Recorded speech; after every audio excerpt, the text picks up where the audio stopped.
Intensité et tension efficace.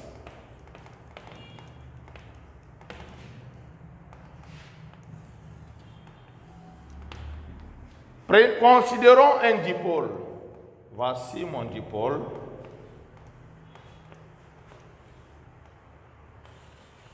Mais ce dipôle-là est un conducteur ohmique. Voici un conducteur ohmique de résistance R. Donc nous avons ici un conducteur ohmique. Et à supposer que le conducteur ohmique soit par courant alternatif d'intensité instantanée I. Et voici les bornes de ce dipôle conducteur ohmique AB. Et évidemment, une tension alternative est appliquée aux bornes de ce dipôle.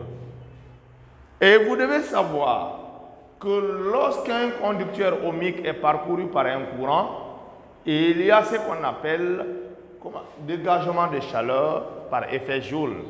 Et tout comme aussi, lorsqu'on applique une tension aux bornes d'un conducteur ohmique, que la tension soit instantanée, qu'elle soit alternative ou bien continue, il y a encore dégagement de chaleur, mais par effet Joule. Mais lorsque ce conducteur ohmique est parcouru par un courant continu, c'est-à-dire le courant continu qui traverse ce conducteur ohmique et qui produit le même dégagement de chaleur pendant le courant qu'on appelle ici l'intensité efficace. Autrement dit, l'intensité efficace de ce courant alternatif, c'est quoi? Représente quoi? L'intensité du courant continu qui, traversant le conducteur ohmique, il produit le même dégagement de chaleur pendant chaque période. Et ce dégagement de chaleur est fait par effet Joule. Et cette intensité est appelée intensité instantanée. De même, est appelée intensité efficace. De même, la tension continue qui est appliquée aux bornes du conducteur ohmique produit pendant chaque période le même dégagement de chaleur par effet Joule. C'est ce qui représente ici la tension efficace. Mais, quelle est la relation qui lie la tension efficace à la tension maximale? Qu'appelle que l'intensité instantanée est de la forme IM cosinus de oméga t. Et U égale à UM cosinus de oméga t plus phi. Comme l'intensité et la tension instantanée, c'est-à-dire que les deux ont diverses formes, et si j'ai considéré notre intensité instantanée qui a une phase à l'origine qui est nulle, et la tension instantanée a une phase à l'origine qui n'est pas nulle. Et dans ce cas, le phi là représente la phase de la tension par rapport à l'intensité. Et IM là est l'intensité maximale, UM la tension maximale. Donc l'intensité maintenant du courant continu, à supposer que ce courant là n'est pas alternatif, mais l'intensité du courant continu qui peut produire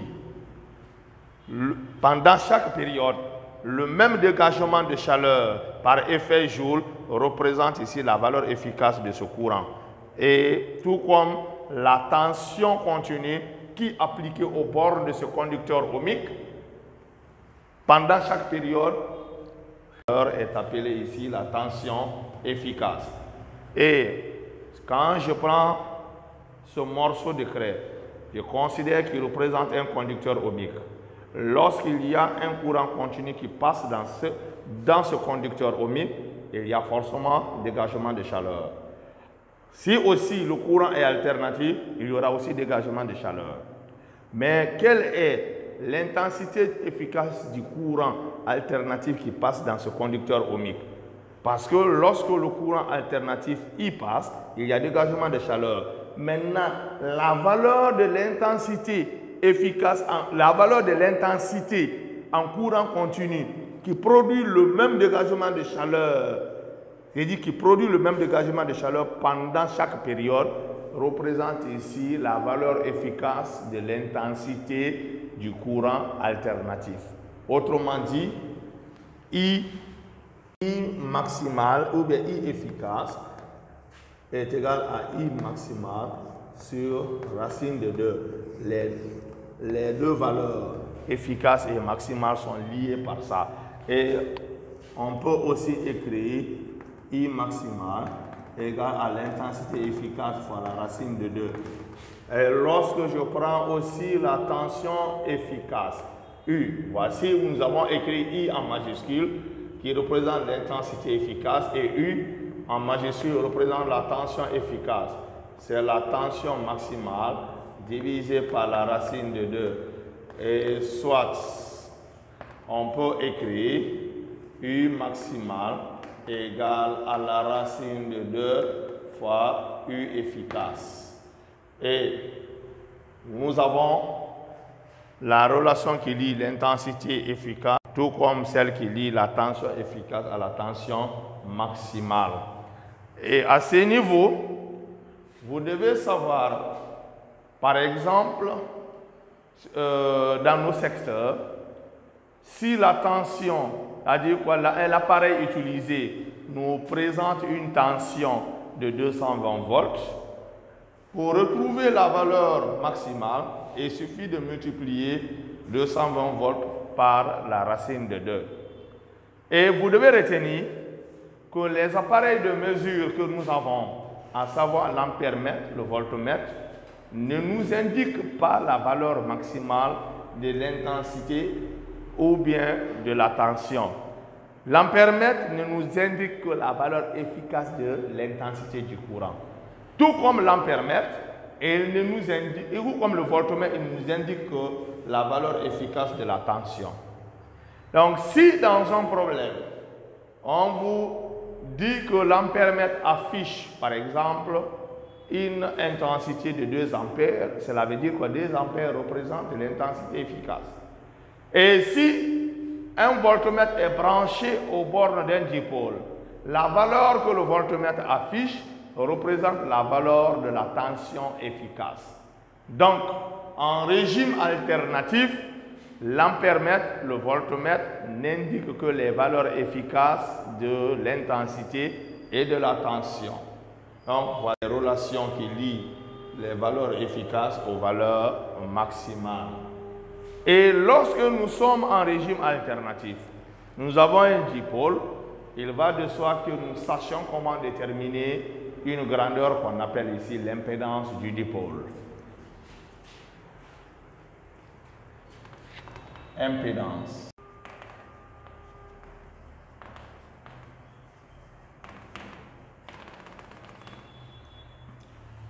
Voici un dipôle.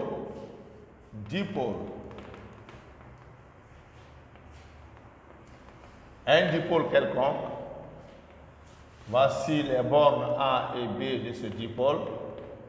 Nous avons l'intensité instantanée et la tension instantanée aux bornes du dipôle. Et l'impédance par définition du dipôle AB est égale au rapport ou bien au quotient de la tension efficace au bord du dipôle sur l'intensité efficace. Et comme nous savons que les tensions et intensités efficaces sont liées aux valeurs maximales par la racine de 2, nous pouvons écrire aussi que l'impédance, c'est le rapport de la tension maximale sur l'intensité maximale. Je vais mettre ici U. Et l'impédance a la même unité que la résistance. Son unité, c'est l'ohm. Donc, quand vous remplacez UM par U efficace fois racine de 2, IM, c'est I efficace fois la racine de 2, on peut simplifier les racines de 2, on se retrouve ici dans cette expression. Donc, retenons que quel que soit le dipôle, lorsque vous connaissez la tension efficace et l'intensité qui traverse le dipôle, nous pouvons déterminer l'impédance du dipôle. Tout comme si nous connaissons la tension maximale au bord du dipôle et l'intensité maximale du courant qui traverse le dipôle, nous pouvons déterminer également l'impédance d'un dipôle. Et à partir de là, nous allons commencer à étudier les circuits parcourus par des courants sinusoïdaux. Et à l'issue de cela, nous saurons comment se comporte la tension par rapport à l'intensité lorsqu'une tension alternative est appliquée au bord d'un dipôle, comment déterminer le déphasage de la tension par rapport à l'intensité. Et nous aurons ici à étudier non seulement la bobine et le condensateur.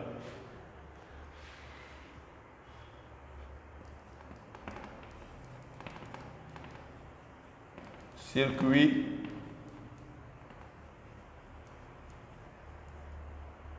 parcouru par des courants sinusoïdaux.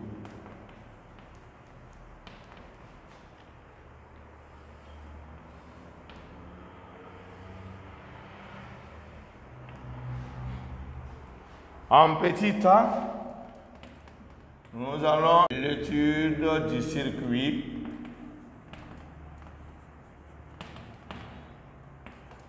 RLC série.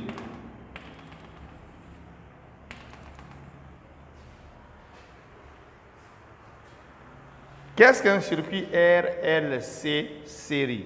U, petit u de R. Aux bornes de la bobine, la tension instantanée, c'est U de L.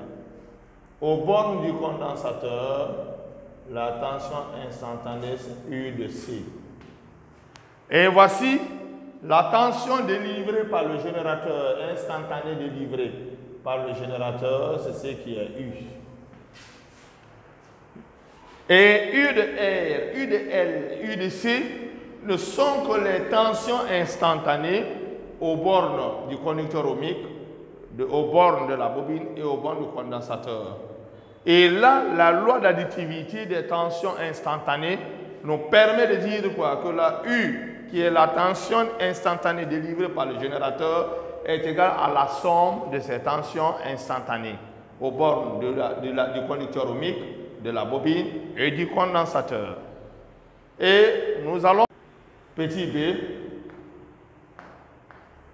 étude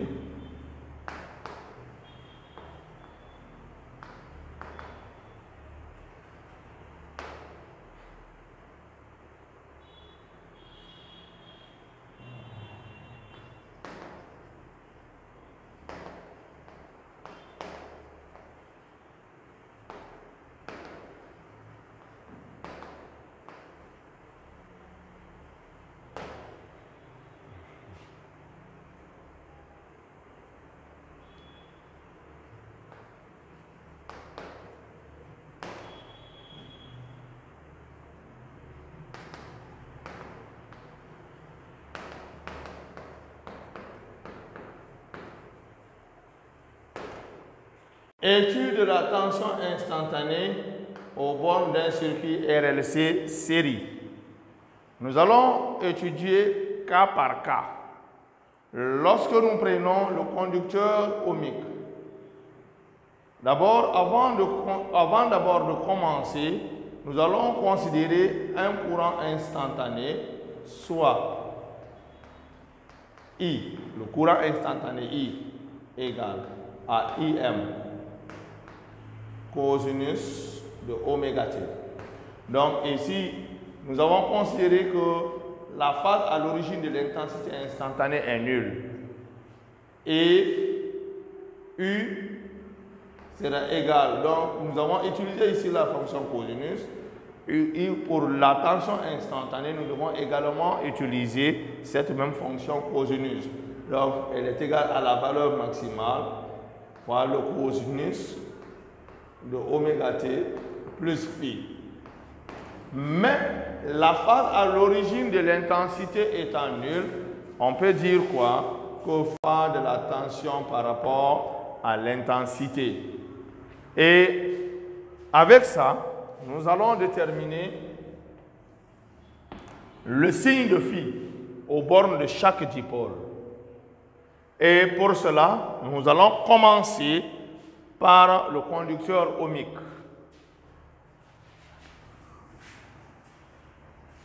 Aux bornes du conducteur ohmique.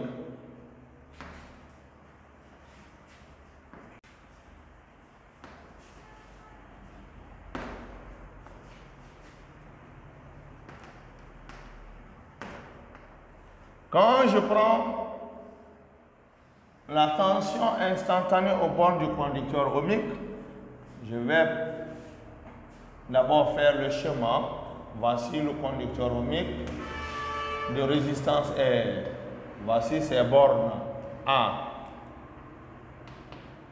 et C. Et C. Et le courant instantané qui passe, c'est I. Et voici la tension instantanée aux bornes du conducteur ohmique. En utilisant la loi d'Ohm, on peut écrire que UR est égal à quoi? À R fois I. Ça, c'est d'après la loi d'Ohm. UR égale R fois I. Et I, là, c'est l'intensité instantanée. Et elle est égale à IM cosinus de oméga t. Voici U de R. Mais nous devons comparer cette tension aux bornes d'un conducteur ohmique à la forme que nous avons ici. Donc, en comparant, nous pouvons dire ceci. En prenant U de R et U. Avant la fonction cosinus, quelle est la valeur maximale? RIM. Et là, la valeur maximale, c'est UM. On aura UM est égal à quoi? À R fois IM, par comparaison, par identification. Et là, cosinus, oméga t, donc phi, qui est la phase de la tension par rapport à l'intensité, égale à 0. Parce qu'ici, en comparant la tension au borne du conducteur ohmique à cette tension instantanée, nous constatons que la phase phi est nulle. Donc, étant nulle, cela veut dire quoi? Que la tension et l'intensité sont en phase. Parce que là, nous avions dit précédemment que lorsque cette valeur est nulle, alors la phase de la tension à l'origine est égale à la phase de l'intensité. Donc, on retient quoi? Au borne d'un conducteur de la tension maximale. Et au borne d'un conducteur ohmique, la tension et l'intensité sont en phase. Donc, on aura U et I et l'intensité sont en phase. Donc, je souligne ça. Voici la valeur maximale et le déphasage. Donc, partout où nous allons, nous devons considérer que quel que soit le conducteur ohmique, la tension et l'intensité sont en phase. Donc, au borne d'un conducteur ohmique, la tension appliquée est en phase avec l'intensité du courant qui traverse le conducteur ohmique. Et après le conducteur ohmique, il vient la bobine. D'une bobine, mais non résistive.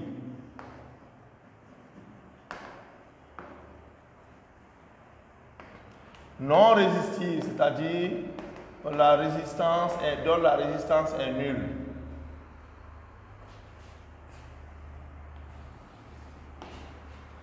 J'ai la bobine.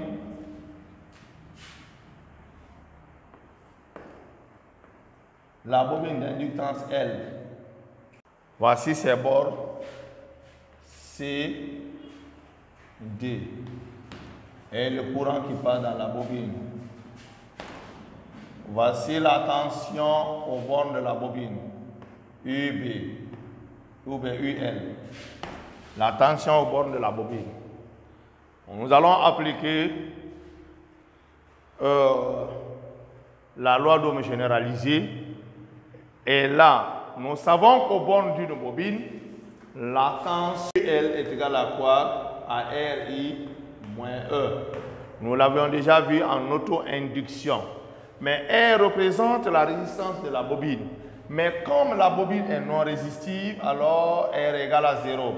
Nous nous retrouvons avec moins E. Et U de L égale moins E. E, d'après la force électromotrice d'auto-induction, est proportionnelle à l'opposé de la dérivée de l'intensité du courant par rapport au temps. Donc, moins et moins, ça me donne plus. Donc, U de L égale L D de I sur D de T. Et I là, il faut dériver l'intensité du courant. Bien évidemment, nous l'avions déjà, c'est IM cosinus oméga T égale à L fois la dérivée par rapport au temps de IM cosinus de oméga T. Et lorsque nous dérivons, voici ce que nous trouvons. Et là, il faut dériver l'argument oméga T. La variable étant T, c'est oméga. Donc, on aura L, IM, oméga, ou bien L, oméga, IM. L, oméga, IM. Et la dérivée de cosinus, c'est moins sinus. Donc, je mets le signe négatif. Moins sinus, oméga T. Et voici l'expression de U, la tension instantanée aux bornes d'une bobine non résistive. Mais pour comparer à U, regardez ici, U égale UM cosinus oméga T plus phi. Là, nous avons la fonction cosinus et ici la fonction sinus. Nous ne pouvons pas comparer les deux expressions parce que ce n'est pas la même fonction trigonométrique utilisée. Pour cela, il va falloir faire une transformation de la fonction sinus à la fonction cosinus. Et il faut retenir oméga T est égal au cosinus oméga T plus pi demi. Et ici qui est le cosinus oméga T plus pi demi. Lorsque vous faites la duplication, vous avez cos de A plus B, c'est cos de A fois cos de B, moins sinus de A fois sinus de B. Et c'est ce qui aboutit à ça. Donc, nous pouvons écrire UL égale L oméga IM. Au lieu de moins sinus oméga T, j'écris le cosinus oméga T plus pi demi. Donc, voici l'expression de la tension instantanée aux bornes de la bobine non résistive. Et par comparaison, quelle est la valeur maximale? C'est ça. Donc, la tension maximale au bornes d'une bobine non résistive, c'est L oméga fois IM. Et quel est le déphasage? Phi, qui est égal à la phase de la tension par rapport à l'intensité, est égal à pi demi. Mais pi demi est une valeur positive. Alors, qu'est-ce qu'on peut dire?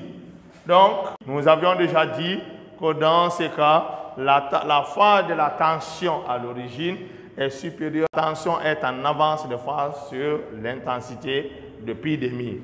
Donc, la tension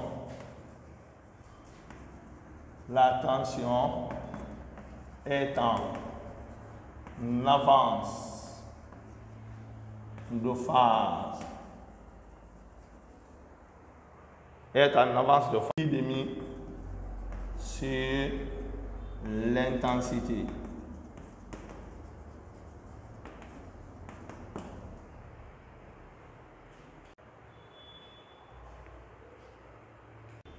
Donc ici, voici le condensateur, l'intensité instantanée qui traverse le condensateur et la tension instantanée à ses bornes. Et nous avions vu en oscillation électrique libre déjà que l'intensité est liée à la charge par la relation I égale D de Q sur D de T. Et encore, à quoi est égal à U, la tension U de C est égale à Q sur C. Donc nous devons déterminer Q, après on divise par C. Mais pour trouver la charge du condensateur, il faut passer par cette expression. Donc cela veut dire quoi? Or, I est égal à d de q sur d de t. Cela me permet d'écrire d de q est égal à I fois d de t. Et d de q, c'est I fois d de t. Pour déterminer la charge q, il faut intégrer membre à membre. Donc, l'intégrale de 0 à t de d de q est égale à l'intégrale de 0 à t I d de t. Et ce qui me permet d'écrire aussi l'intégrale de 0 à t d de q est égale à l'intégrale. Et quelle est l'expression de I? C'est Im cosinus oméga t. Le tout à d de t. Et l'intégrale de 0 à t. Mais Im étant une constante, je peux faire soit at d de t. De 0 à t d de q, c'est q. Donc, q de t égale. Et ici, quelle est l'intégrale? D'abord, Im est une constante. Et Im, je fais sortir Im. La primitive de cosinus de oméga t, je dérive d'abord oméga t, donc j'aurai 1 sur oméga t. Car la primitive de cosinus de u, c'est 1 sur u dérivé, 1 sur u dérivé, sinus de u. Donc, quand je dérive mon u, là c'est oméga t, je dérive par rapport au temps, je trouve oméga. Donc, j'aurai 1 sur oméga, maintenant, fois le sinus de oméga t. Et maintenant, c'est ça la valeur de q que je vais remplacer ici. Cela me permet de trouver u de c est égal à q sur c. Je divise ça par c. Donc, j'aurai 1 fois le sinus de oméga t. Mais la fonction trigonométrique qui est là, c'est une fonction sinus. Et pourtant, nous devons la comparer à l'expression mère qui est sous la forme um cosinus de oméga t plus phi. Et dans ce cas, il faut faire une transformation. Donc, je sais que le sinus oméga t est égal au cosinus de oméga t moins pi demi lorsque nous faisons la duplication. Et on remplace ici, nous aurons quoi? UC est égal à 1 sur C oméga fois IM. Au lieu de sinus oméga t, j'aurai le cosinus de oméga t moins pi demi. Et en comparant, qu'est-ce que j'obtiens? Quelle est la valeur maximale? C'est ça. J'ai UM égal à 1 sur C oméga IM.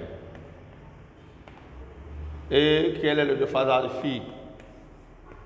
La phase de la tension par rapport à l'intensité, c'est ça, c'est moins pi demi. Et cette valeur, elle est négative. Cela veut dire quoi? La phase de la tension est inférieure à la phase de l'intensité à l'origine.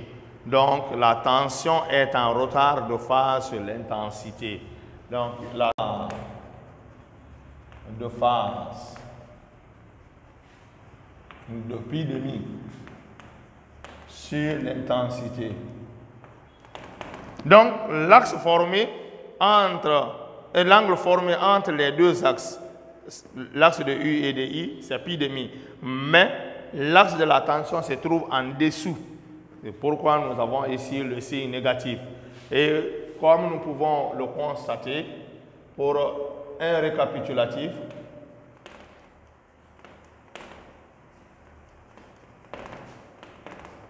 quand je représente le conducteur ohmique, ces bornes sont A et C. Le compte de résistance R, nous avons quoi? La tension maximale, c'est R fois IM. Le déphasage phi est égal à 0. Donc, et ici, quelle est l'impédance de ce dipôle? Si ce n'est qu'un conducteur ohmique, on avait dit c'est UM sur IM. Donc, quand je divise ça par IM, il va rester R. Donc, Z de R est égal à R pour un conducteur ohmique. Et quand je prends une bobine non résistive, Voici ces bornes. La bobine non résistive. La tension maximale aux bornes, c'est L oméga fois IM. Et la tension est en avance de phase de pi demi. Donc, et quelle est l'impédance de ce dipôle? Quand vous divisez par IM, UM sur IM, je divise par IM, je retiens Z. Et là, il va rester quoi? Le Z de L est égal à L fois oméga. Et si je prends aux bornes d'un condensateur de capacité C, la tension maximale au bornes du condensateur, c'est 1 sur C oméga multiplié par IM. Et le déphasage phi égale à moins pi demi. Donc, quelle est l'impédance? Ici, Z de C, c'est 1 sur C oméga. Je divise UM par IM, je trouve 1 sur C oméga. Et dans ce cas, quand je prouve pour le conducteur ohmique, on a dit la tension et l'intensité sont en phase. Vous avez l'axe de l'intensité plus ou moins. Et là, les deux axes sont confondus. Là, c'est U de R. Et là, nous avons phi égale à 0. Aux bornes d'une bobine non résistive, j'ai l'axe de l'intensité. Et là, la tension est en avance de phase avec un angle droit. À partir de là, voici l'axe de la tension. Et l'angle qui est formé, c'est un angle droit. Plus, moins. Comme c'est plus pi demi, c'est pourquoi la flèche, l'axe de la tension est au-dessus de l'axe de l'intensité. Et là, phi égale à pi demi, supérieur à 0. Mais si c'est aux bornes du condensateur, vous aurez ça, l'axe de l'intensité, le sens positif, le sens négatif. Et là, la tension est en retard de phase de pi demi. Donc, j'ai un angle droit. À partir de là, j'ai un angle droit, mais la flèche est dirigée vers le bas. Donc, j'ai l'axe de la tension. Et là, je peux effacer. Et phi égale à moins pi demi, inférieur à 0. Donc, voici les représentations de la tension et de l'intensité pour chaque dipôle. Voici la tension aux bornes d'un conducteur ohmique qui est en phase avec I, d'une bobine non résistive qui est en avance de phase de pi demi sur le courant, la tension aux bornes d'un condensateur qui est en retard de phase de pi demi par rapport à l'intensité du courant. Et là maintenant, nous savons les expressions des tensions instantanées. Et ici, nous avons U de R. Et là, nous avons U de L. Et ici, nous avons U de C. Et maintenant, lorsque ces trois éléments-là sont associés, ils forment un circuit RLC en série. Et là, comment faire? Pour faire maintenant la somme de ces trois fonctions sinusoïdales, il faut passer par une représentation qu'on appelle la représentation de Fresnel. Nous allons reprendre C.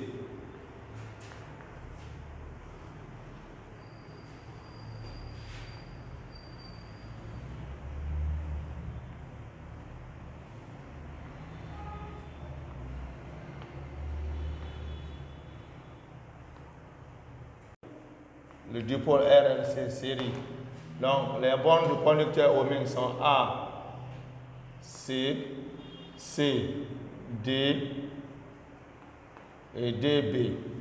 Et voici la tension instantanée délivrée par le générateur. Donc, U est égal à U de R plus U de L plus U de C. D'après la loi d'additivité des tensions, on peut écrire U est égal. U de R, c'est RIM cosinus de oméga T. Parce qu'au bord d'un conducteur ohmique, la tension et l'intensité sont en phase. U de L, c'est L oméga IM cosinus de oméga T plus pi demi. Plus U de C, c'est 1 sur C oméga fois IM cosinus pour oméga T moins pi demi. Donc ici, nous avons trois fonctions sinusoïdales et pour effectuer cette somme, il faut utiliser la construction de Fresnel pour pouvoir retrouver une seule fonction sinusoïdale. Donc, il y a U. La somme de ces trois doit donner U est égal à UM cosinus oméga T plus phi. Donc, voici pour la prochaine fois. Nous devons trouver la tension maximale au bord d'un dipôle RLC en utilisant la construction de Fresnel, le déphasage phi, autrement la phase de la tension par rapport à l'intensité et évidemment aussi l'impédance Z. Z du dipôle AB égale. Et ce sera l'objet en utilisant la construction de Fresnel. Je vous remercie.